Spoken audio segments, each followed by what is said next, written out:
Joining us now is the Charles Schwab Challenge Tournament Chairman, Rob Hood. And you're scheduled to be the first professional sports event to take place in what will likely be months. What's it like to have that responsibility? It's we're excited, of course, and I think we're up for it. We've had our challenges here in Fort Worth and at Colonial, and I think uh, I think all hands are on deck. We're ready to go. I'm sure there's a lot of positives, but also a few negatives thrown in. For example, no fans for the first few PGA Tour events. What needs to happen for the Charles Schwab Challenge to take place as scheduled on June 11th? Well, we've been doing this since 1946, so we know how to put on a golf tournament.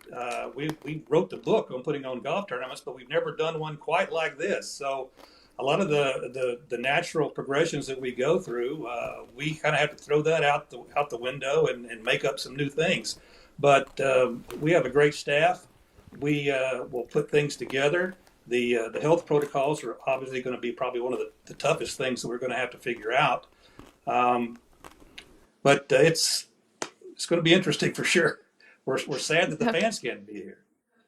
Right. I know that's going to be unfortunate, but at least we're getting some form of sports back. What are you doing right now in April to prepare for your tournament compared to this time last year?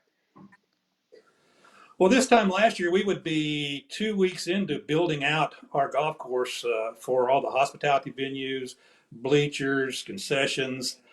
All of that is out the window. So we now have a goal that we're going to have the tournament with no fans. So we're going to start backwards from there and build out. So all of the things that we normally have to do that take a lot of time with tents and hospitality venues, we don't have to do, but we have other issues we're going to have to plan for.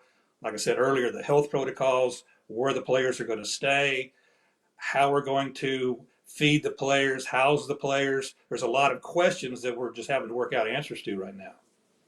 Right. And there's no rule book or guidance on exactly how to do this perfectly. What is it like No. to be the first guy out there to be putting on an event? Well, it's a little scary, but I think we can. I think we can do it. We have a lot of help. Our title sponsor, Charles Schwab Company, their team has been incredible. The PGA Tour folks have been over backwards to help us plan for this. Um, they're a great asset. Our sponsor is a great asset. We're working together as a great team, and we feel very optimistic. We're going to have a great tournament. Yeah, kudos to all of you for having to deal with this reality. None of us have experienced before. You're learning these new protocols on the fly and having to execute them, making difficult decisions. How are you yourself just managing with all of this on top of what your life looks like?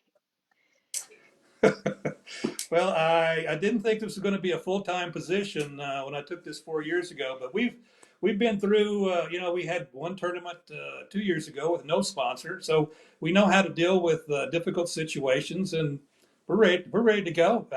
I'm enjoying it. We're going to get there.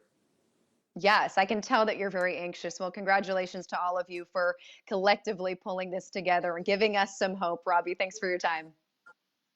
You bet. Thanks.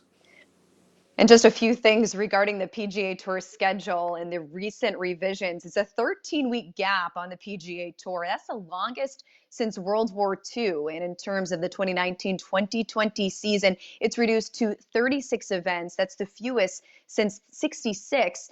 The first time since 1943, there's not going to be an official PGA Tour event held in April and May.